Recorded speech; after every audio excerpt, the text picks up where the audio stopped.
अक्सर लोगों को लगता है कि अंग्रेजी के टेंसेस या ज़मानों पर महारत हासिल करना शायद नामुमकिन है, लेकिन आज का ये तजिया इस सोच को बिल्कुल बदल देगा। चलें एक ऐसे फ़लसफ़े पर बात करते हैं जो अंग्रेज़ी सीखने के सबसे मुश्किल हिस्से को ही सबसे बड़ा हथियार बना सकता है। कैसा रहेगा? तो सबसे पहले आइए इस जाल को समझते हैं जिसमें अक्सर सीखने वाले फंस जाते हैं, और वो जाल है अंग्रेजी ज़मानों की पेचीदगी। ये सिर्फ अल्फाज नहीं, ये वो मायूसी है जो बहुत से लोग महसूस करते हैं। लेकिन जरा सोचिए, क्या हो अगर इस रुकावट को तोड़ने का कोई बहुत ही आसान रास्ता हो? इसका हल एक बहुत ही सादा लेकिन ताकतवर तब्दीली से शुरू होता है, और वो ये है कि परफेक्ट होने की फिक्र छोड़कर सिर्फ और सिर्फ बातचीत पर फोकस किया जाए। देखें, अंग्रेजी की पूरी दुनिया को हम सिर्फ दो हिस्सों में बांट सकते हैं। एक, वो जुमले जो किसी चीज़ की हालत बताते हैं, और दूसरे वो जो किसी अमल या एक्शन के बारे में बताते हैं। अब यहाँ वो राज आता है जो इस तरीके को बिल्कुल इनखिलाबी बना देता है। ये मेथड एक खास टेंस को बाकी सबसे ऊपर रखता है। जरा सोचिए, दिन भर में हमारी ज्यादातर बातें किस बारे में होती हैं? कल क्या हुआ, पिछले हफ्ते क्या किया, मतलब ज्यादातर तो माजी यानी पास्ट के बारे में ही बात होती है ना? इसलिए सबसे पहले पास्ट टेंस पर फोकस करना ही सबसे अक्लमंदी है। और ये है वो गोल्डन रूल जो सब कुछ बदल सकता है। ये सादा सा फॉर्मूला रोजमर्रा की गुफ्तगू की चाबी है। तो चलिए अब इस इल्म को अमली जामा पहनाते हैं।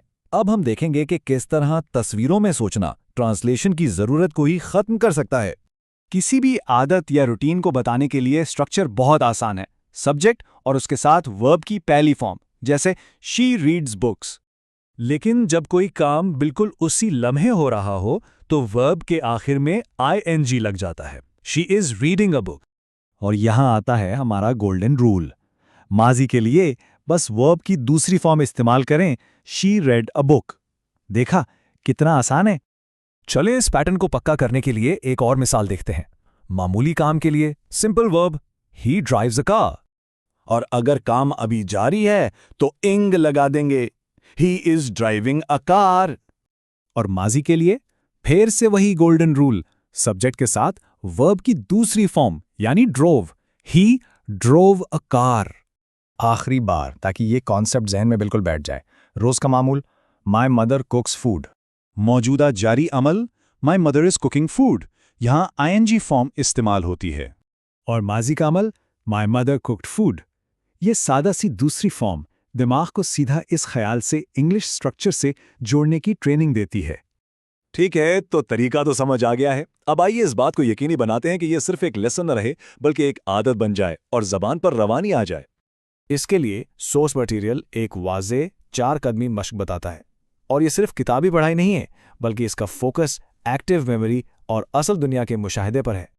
और यही असल नुक्ता है, असल तरक्की करने से आती है। इस सुनहरी उसूल को बार बार इस्तेमाल करने से आती है, यहां तक कि वो दूसरी फितरत बन जाए।